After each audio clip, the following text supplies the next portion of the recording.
Hi everyone, నేను మీ ఆర్జేవికి from 96.3 FM. ఈరోజు మన దగ్గర ఒక ఆర్టికల్ వచ్చింది, life is all about what we choose అని. ఇద్దరు ఫ్రెండ్స్ వాళ్ళ లైఫ్లో ఏం చూస్ చేసుకున్నారన్న దానిపై ఆర్టికల్ ఉంటుంది. సో చూద్దాం వాళ్ళు ఏం చూస్ చేసుకున్నారు.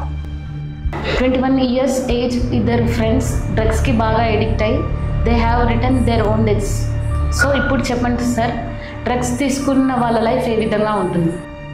నందు, శ్యామ్ అండ్ సత్య వీళ్ళు ముగ్గురు మంచి ఫ్రెండ్స్. ఎంత మంచి ఫ్రెండ్స్ అంటే కనీసం సిగరెట్ స్మోక్ కూడా పడనంత. అలా స్మోక్ పడకపోవడంతో వాళ్ళతో అక్కడ ఒక చిన్న క్లాష్ అవుద్ది. సో మళ్ళీ వాళ్ళే కాంప్రమైజ్ అయ్యి అక్కడి నుంచి వెళ్ళిపోతారు. అక్కడ వాళ్ళతో క్లాష్ అయ్యి వెళ్ళిపోయిన తర్వాత మళ్ళీ సీన్లోకి ఆ ఇద్దరు ఎంటర్ అవుతారు. ఎంటర్ అయ్యి వాళ్ళిద్దరు అన్న మాటలు ఏంటంటే, తమ్ముడు లైఫ్ అంటే అన్నిటిని ఎంజాయ్ అయ్యాలి తమ్ముడు, ఒకసారి ఇది కొట్టి చూడండి, ఎంజాయ్ అంటే ఏంటో తెలుస్తుందని వాళ్ళ చేతిలో ఉన్న సిగరెట్స్ తీసి వాళ్ళకి ఇస్తారు. కాకపోతే వాళ్ళకి తెలియదు ఏంటంటే అవి సిగరెట్స్ కాదు, గంజాయి అని. దాంతో ఒకసారి ట్రై చేస్తారు.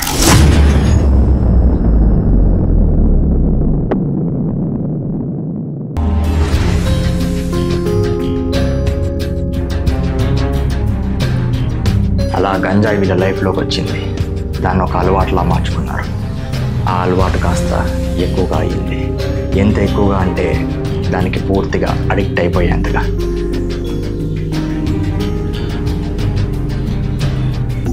దానితో పాటు కొకేన్ని కూడా అలవాటు చేసుకున్నారు. ఎంతగా అలవాటు చేసుకున్నారంటే వాళ్ళని వాళ్ళే మర్చిపోయేంతగా. అది లేకపోతే ఉండలేనంతగా. అక్కడితో ఆగకుండా ఇంకో 10 మందికి ఆ డ్రగ్స్ని అలవాటు చేశారు. వాళ్ళ అలవాట్లో వీళ్ళు ఆనందాన్ని వెతుకున్నారు. డ్రగ్స్ తీసుకున్న వాళ్ళ లైఫ్ వాళ్ళ చేతుల్లో ఉండదు. వాళ్ళ బ్రెయిన్లో ఉన్న సెల్స్ నుంచి బాడీలోని ప్రతి నర్వ్ అదే కోరుకుంటుంది.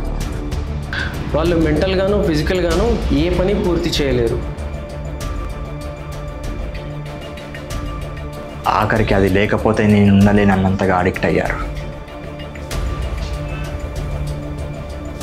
ఆ అడిక్షన్లో వాళ్ళ సొంత వాళ్ళను కూడా వాళ్ళు గుర్తుపట్టలేకపోయారు.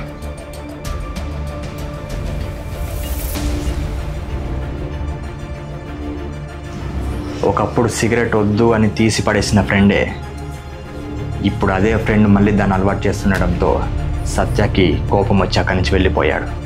దీంతో పూర్తిగా వాళ్ళు వాళ్ళ కాన్షియస్ని కోల్పోయారు. మరి దీనికి పర్మనెంట్ సొల్యూషన్ అంటూ ఏం లేదా సార్? పర్మనెంట్ సొల్యూషన్ అనేది ఉందండి. మన లైఫ్లో ఏది చూస్ చేసుకుంటామో అదే మనతో ఉంటుంది. కాబట్టి చూసుకోవాలి. కానీ అసలైన కథ ఏంటంటే వీళ్ళు ఆ డ్రగ్స్ తీసుకోరు. ఆ డ్రగ్స్కి ఒక్కసారి అలవాటు పడితే ఏ విధంగా ఉంటుందో చూపించారు. దీంతో వీళ్ళిద్దరు మనకు చెప్పింది ఏంటంటే,